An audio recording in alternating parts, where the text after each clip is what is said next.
Welcome to Making Sense with Carl Leibowitz. I'm Carl Leibowitz. Today's guest is Jonathan Spires, a Middle East analyst, author, and journalist.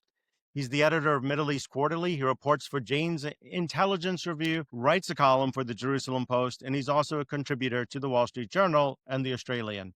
He frequently reports from Syria and Iraq. He's the author of two books, The Transforming Fire, The Rise of Israel-Islamist Conflict, and The Days of the Fall, A Reporter's Journey in Syria and Iraq. Welcome. Yeah, thanks for inviting me. You're welcome. So I wanted to start with a question. When you go to these areas, it's very complex. You've been to Syria, you've been to Iraq, you've been to Ukraine. What makes for a good story? That's a really interesting question. I mean, many things can. In other words, the obvious answer, which is, well, if there's action and explosions and then conflict, inevitably, instantly is reportable and makes a good story. But I think that there are many other approaches and aspects of conflict. I mean, aspects of conflict situations, which also make for profoundly interesting stories. And I think that it's important to, as journalists, to be open to those aspects as well. I mean, I'll give you an example that, when I went to cover Kiev in early March of 2022, when the Russian army was, trying to surround the city, you would think that, being up close to the action that time in a place called Irpin and Bucha, those places that later on became very famous, would have been the obvious place to be. And that was very interesting. But I then, to get out of the city, like others, had to spend like 17 hours on a train heading backwards and forwards, trying to get to Lviv during a time when the Russian Air Force also was paying attention to rail travel. And the train, there was almost entirely women and children, because men at that time were not being permitted to leave Ukraine. As a journalist, to be like 17 hours on a train, packed close with women, with kids, the situation was fascinating. And the conversations and the things we learned also about Ukraine, also about the war, also about people's feelings regarding the war was, for me, of profound interest, and ended up being, in lots of ways, the most interesting part of the trip was actually, being on the refugee train heading back towards Lviv. So it means that, that it's layer upon layer in terms of conflict situations. There is so much to be seen and so much to be learned. And it's very important, I think, for us to be open also to the stories that are not only to do with frontline action, but to do with other vital aspects. Well, people are trying to survive. So when you're having that story and you're trying to figure out what to do, you get to see people's humanity in that moment, and you get to see good. They're not in their best place at that time, but telling their story, putting just a camera or telling the story of bombs coming down, that's not doesn't show the humanity. Yeah, totally. And I think, as you said it also, and I think one of the reasons why those of us who report on conflict turn to it again and again. I mean, there are manifold reasons, and maybe for each person it's different. But certainly I can speak for myself, and I think for some others as well, to say that conflict situations and extreme situations are one, as you correctly note, where you experience humanity at its most raw and at its most extreme in a certain sense. And that can mean extremes of evil and extremes of dreadful behavior. And it can also mean profound generosity and profound goodness is to be found in those situations too. In some ways, in a more intense fashion than one might generally encounter it in daily life. And I think this is one of the most fascinating elements of those situations. And I think it's one of the reasons why many of us return to it. It's not the only reason, but one of the reasons why many of us return to those scenes again and again. And I would say, like, for someone who's covered for CBS News, and where I've been to areas, nothing like what you've been to. I've been to like floods and school shootings and stuff like that. You see humanity in such a different way. You see it in Yeah. like Oh, yeah. you see the worst of humanity, and then you also kind of see people like rising up and just Yeah, being like, totally. wow, like this is how they are. Totally. I couldn't agree more. I mean, we were talking about Ukraine, and, at the time, I mean, I've reported from Ukraine many times, and since the war started 3 times, I would have reported more, but, we had a little war starting in our own backyard in October 2023, which has been keeping me busy for the last 2 years. But what I wanted to say was that first trip when the war was just beginning, and I was there in very early March in Kiev. Kiev was really preparing at that time for a Russian entry into the city and to resist a Russian entry into the city. As we know now, that's not how things played out. But that was not known in any way at the time. In fact, I remember thinking to myself at the time, and with some trepidation, I guess, like others as well, hey, I don't remember a time in history when the Russian army came round a city and didn't end up entering it. I mean, I never heard of that. Usually when the Russians want to get into a city, they tend to get into it. So, Kiev people thought that too, and they were preparing in every way. And we saw the whole population of the city, mobilizing, older people digging, people making Molotov cocktails, people preparing the streets of Kiev, which is a wonderful city where I've spent many happy times also before the war there. Those central boulevards of Kiev, well known to those who know the city, being prepared for physical defense, and doctors preparing, casualty clearing stations, all in the expectation that the city was about to fight for its life against a conventional army coming in. And that was a hell of a thing to witness. And very much, to witness the profound spirit of the people when that was taking place. And, they would have done it. I mean, if the Russian army had come in, they would have had to fight for every street and every house in Kiev, I have no doubt. What draws you to doing this? Why do you want to be there? Why do you want to go? Like you want, because I do think I'll say this. I know you've been Mm, into Gaza with the IDF, and I think one yeah, of the things we need is reporters in these areas. I think the only way to tell the story is to be on the ground and to get there and to totally. talk about what you're talking about. But what draws you, Absolutely. like you say, to wake up this morning and be like, okay, where am I going next? And why do you want to go back?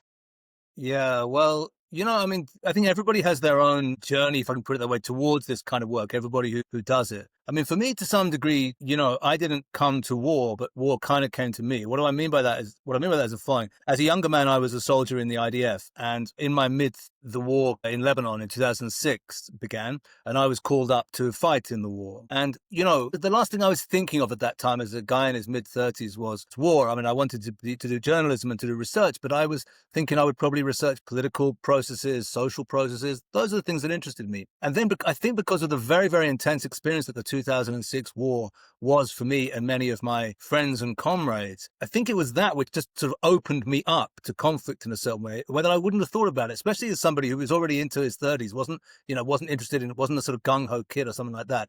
But I think that experience made me want to return and explore further what was taking place in those situations, if I can put it that way. And really, that was the catalyst. And I've pretty much we're now sort of 20 years on from that. I've pretty much been reporting on conflict ever since, and it's since become something which I know well from all kinds of angles and different contexts and different technologies, different military specific contexts. But yeah, that was the catalyst. So in a way, it sort of impinged on my consciousness. And I've never really stopped being, I suppose, focused on it ever since then. How do you unplug from this? Because I know when you go to these places, like when I've been to like a hurricane or like I've seen people lose their homes and I've seen things happen and completely different what we both seen. How do you like come back and unplug and be like, okay, I'm going to stay sane? I'm very fond of Maker's Mark bourbon, and I tend to find that.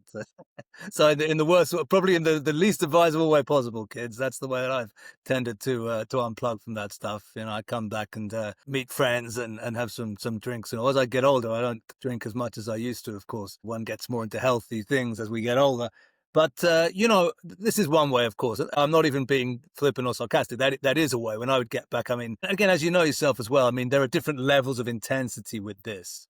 I think the most intense war reporting that I did was during the Syrian civil war, when, unlike what happens in Gaza, when we go in when I've been in with the IDF, where, you are with an organized, regular army that has press officers and has a clearly worked out strategy and wants to take the journalists to point A and point B. Syria was completely chaotic, and especially on the rebel side early on in the war, when we were working with these rebel militias and smugglers in these wastelands where the regime had disappeared, but there was no new authority. This was, I think, genuinely quite intense work. And coming back from that, was quite a thing. And then it would take a while, I think, genuinely to, it kind of wasn't being pretentious or self-dramatizing to say, well, actually, I really kind of do need some time to process this and get to it. Yeah, and I'd come back and have a few drinks, and then also I guess spending time with friends, spending time with family. think that family life, at least for me, has become very important in more recent years, maybe as a kind of counterbalance to those kind of experiences. The closeness of family life, I think, is of great importance to me as well, more and more these days. So yeah, I think everyone has their own ways. It is undoubtedly the case that you have to do it layer upon layer. You can't just come back and say, "Hey, now I'm back, Yeah. all cool." Like you need to take some time and to think about ways of doing that. I think. So you always think you're going back? Like you come back from Syria, you're like, okay, I'm back, or you're like, you're already planning where to go next, or you're just sitting in. No, I always do. I mean, I'm always, because I do find I am somebody, and I think many of us are like this who work in this kind of field, that if I'm not planning, an interesting research and reporting project, then I feel a certain sense of sort of directionlessness, if I can put it that way. So it makes me get up in the morning and feel good if I'm thinking, yeah, we're busy with all kinds of different stuff, but also we know that we're starting to plan for something a few weeks hence or whatever. Well, we'll be heading back into something very interesting, and there's lots to do and lots to prepare. So in that sense, yeah, I always seem to be, as soon as I'm back from one thing, planning the next thing, and I think that's a good thing for me anyway. How do you know to trust your sources? Because I always think like Yeah, when I am on the road and if someone says something to me, I feel like we got to verify it. We got to make sure they're yeah. their side. We got to ask questions. And you get one person. Now, how are you going to figure out you're going to Syria? You're in the middle of Damascus. How are you going to trust Mhm. what this person's saying to you? It is difficult, and I think that this is also a security question. It's not only a question about the validity of information that one might gather, it's also about how are you going to ensure your own safety as you get in, as you get out. How can you trust the people that you're working with, even not in terms of their honesty, but also in terms of their intentions towards you? And I think this is an important question, and I think that it's not always sufficiently acknowledged that even in work which has an element of inevitable danger to it, there are levels of that, and there's lots of ways in which you can mitigate danger, even if you want to do this stuff, if you're going to be sensible about it. And I think one of the most important ways is, which I certainly do follow, is the kind of rule of connectivity of people. In other words, if I'm working with somebody, I want that person to know somebody that I know also. I want to get to people via other people that I know who I've known for a while and who I do trust. I don't want to kind of meet somebody by serendipity in a cafe on the border and then go across the border with that person the next day. People for whom things have gone dreadfully wrong, and I include friends of mine also in Syria and Iraq, were often people who are a little bit played fast and loose with those rules. And then I think things went bad. So I think there's also an element of security in all this, and connectivity, having a sense that, okay, I don't know this guy, but someone who I know and trust and have known for a long time does know him or her, then I think that's an important rule to follow. To the issue of veracity of information, I mean, I think the old rules are the good ones. In other words, we need two or even three verifications, of any given important piece of information. Sometimes, especially in war situations, you can't get that. There's just nothing you can do. Sometimes, you stumble on something which looks amazing, and to some degree, then you have to, I think, trust your instinct. Who did it come from? Even if it was only one source, do you know that source well? Have you worked with him before? Has he come through before and appears to be honest? And then to some degree, there can be an element of a gamble with that, and you either go forward, and I've done that, or you can say, no, I think actually not. On balance, this is not strong enough, and I'm not going to go with it. And I'll give you an example that during the ISIS war, I received information, namely in the form of photographs and testimony of ISIS use of chemical weapons, specifically mustard gas against Kurdish fighters. And because the person who given me the information was someone who I knew him, I knew his family, I considered him to be honest. And because the story, of course, was potentially massive. I mean, this is one of the biggest stories that I've ever worked on. I chose to go with it. I mean, I said, okay, I'm gonna go with this. I'm gonna publish it. I'm gonna say I think this is accurate. These pictures look good to me. I sent the pictures to a chemical weapons expert back in Israel. It was pictures of, unfortunately, of dead people, of people, fighters, men and women who'd been killed by this gas, and it had done terrible things to their skin, as this gas does. And the guy came back and said, yeah, can't verify it 100%, but this looks to me like mustard gas poisoning. So I chose to go with the story, and it had quite an impact. And from what I understand, the United States intelligence commenced an investigation into the claims after we published what we published. And I think a year or a year and a half later, they confirmed it. As they said, yeah, they carried out a real investigation on the ground. They said, yeah, ISIS used chemical weapons. ISIS used mustard gas. So it's an example where, I gambled it. but it turned out to have been correct. But this is why you need reporters on the ground. This is exactly why you need reporters, why you need sources, why you need to go get in there. Because I think Totally. once in 2, 3 years, we're going to have a different story of what happened in Gaza than what's happening today. Because Yep. reporters aren't really like you said, when you go there, you're not going, you're going with the IDF. They have Hmm. their, Yep. you're not going alone. You're not walking Absolutely. around Absolutely. and you're Yep. not seeing what's going on there. You need reporters to go in there. You need people to be on the ground. And I don't know how otherwise these stories don't get told. And you like there you find out the gas. You would never have nobody would have done that until years later Yeah. and No, that's nobody would have cared. I think that's absolutely right. I think there's 2 points you've made at this. With regard to Gaza, you're absolutely right. It is limiting and going dealing with press officers and things like. By the way, in Ukraine, it was the same. I mean, the Ukrainian army also is quite limiting in terms of where it will allow journalists to go. I mean, the upside to it is that you're working with a well-organized army with press officers who, in some ways, is maybe concerned with your safety, among other things. The downside to it is they tend to be controlling, and the IDF is, and the Ukrainian army also is. I can say that from my own experience working in both those contexts, that having language skills makes a huge difference. Whereas in Ukraine, where I don't speak either Russian or Ukrainian, we were completely at the mercy of the unit press officers. We didn't know because most of them are women in the Ukrainian army, the ones that I came across, and the woman would say, "Well, we're saying A, B, and C happened." I had no way to verify. I know, I speak fluent Hebrew, and I've been into Gaza 5 times since the October 7th. And I found that because you're there for a while, you're not just there for 5 minutes, you've got time to walk around. If you speak Hebrew, you can often get into those situations where at a certain point, the IDF spokesman's unit guys wandered off somewhere and there's some dude standing there having a cigarette. And you can say, listen, man, is this right? What's going on here? What's that? And then you can get a much better and more nuanced picture. So if you know how to do that work, but also if you have language skills, you can get around a little bit the restrictions the army's put in our way. If you don't, then you really are at the mercy, so to speak, of the military structure, and it's a problem. The other point I wanted to make was regarding the gas story and regarding the importance of reporters on the ground. First of all, I totally agree. Second of all, I think that the Syria war and other recent wars confirmed the importance of news organizations, properly resourced news organizations, not just sort of crazy young guys who go crashing across the border to make a name for themselves. There's a place for them as well, of course.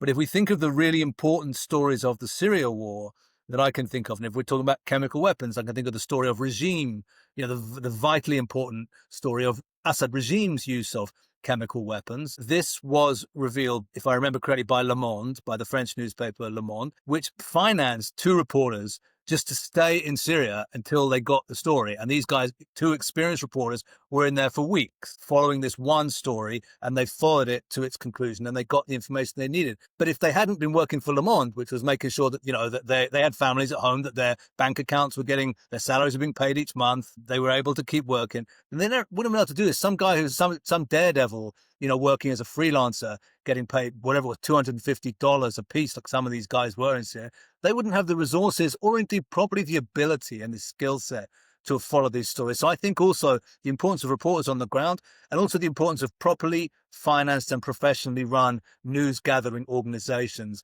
I think is one of the takeaways from the conflicts of recent years as well. Well, you need reporters there. Uh, That's what I'd love to talk about too is like for United Kingdom. And you Yeah, just wrote an article about that. yeah, absolutely. Well, I do think that there's a sense in the UK, and I don't live there anymore, but I visit regularly, of course, and I have family there. And I think there is a sense there now of a kind of political tension and polarization, and of a kind which I personally, I think, have not witnessed in my lifetime, let's say. And I'm not a young kid, and going back half a century, let's say, I don't think that the UK has witnessed anything quite like this. I think one of the aspects is polarization.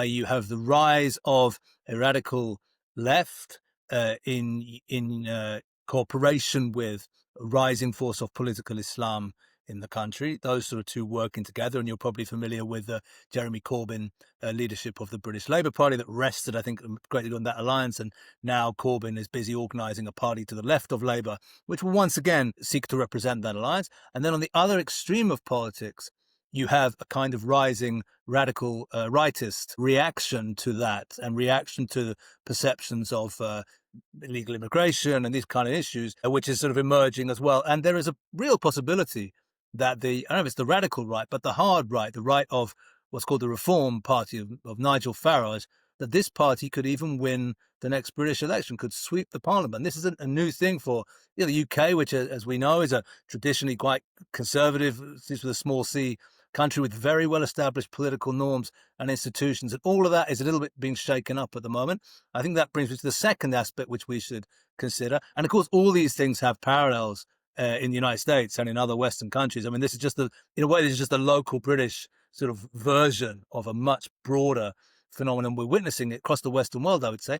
But the other aspect to this is a real disenchantment with political norms and with the political system, visible among a wide swathe of the population, and in this respect, common to both people of left wing and people of right wing persuasion. What they have in common, and it's something very significant, is they both think the game's rigged. They both think that their political system is not fairly and accurately representing the people. And so I think if you put those things together, you have potentially a pretty volatile mix. I mean, if you have the rise of political camps with vastly polarized opinions, and both of the camps think that the rules of the game are rigged and that therefore they cannot get a fair shake, so to speak, for their position, you have the possibility then for some quite serious, social instability.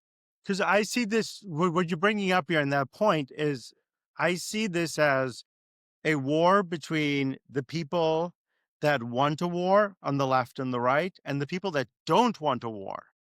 Yeah. And it's just really interesting to me because I don't know how this ends because I see this in the US right now. No, I totally agree. I mean, I think that's right what you said about it being a war between those who want war and those who do not. And I think in a way that's the crucial point, is that the way it ends, the way it's going to go is dependent on which of those two win. In other words, if the people who represent mainstream politics and who don't want social unrest and breakdown and political violence are able to respond accurately to some of the issues being raised by the more extreme people, then potentially, I would hope, greater unrest can be averted. In other words, we won't get anywhere if their concerns are just dismissed. And if it's just considered, well, no, everything just go back to normal, that's not going to work.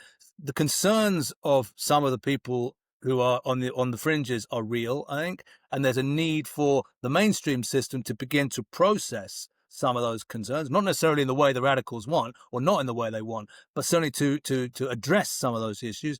And if that doesn't happen, then I can very much see that we're on the way to polarization. And I do think that, people talk about civil war and then we all imagine, lines of blue and gray in a field somewhere, with massed artillery and cavalry and infantry. That's not the way that civil wars are going to look in the 21st century. It's not the way they have to look. You can have some kind of state which is not a full-scale civil war, but in which we no longer have a situation that we have had largely in Western democracies for the last couple of centuries, really, that the gun and the organized armed movements are outside of the frame of politics. That whatever we can disagree strongly, but we don't take up arms against one another. You can have a situation in which some people have just broken and breached that rule. Other people haven't, and they're still carrying on trying to do politics as usual. But you have organized groups on the extremes who are acting on their political desires using weaponry. And I think I don't want to sound alarmist, but in some ways, we're not that far away from that in some Western democracies now. And we need to be thinking very carefully, I think. Well, I don't know if you followed the Emmys in the US this week with Hannah Yeah, Enbinder. I did. And she got up, she won the Emmy for Hacks, and at the end she said Free Palestine. And Yeah. what I found really fascinating about this on social media, whichever bubble you were in, you were validated. So if you were anti um, Hannah making the comments, Free Palestine, in your bubble on social media, you were validated. And if you were Yeah. on the other side and agreeing with her, you were validated. And Sure. I was thinking to myself is there's no one's learning anything.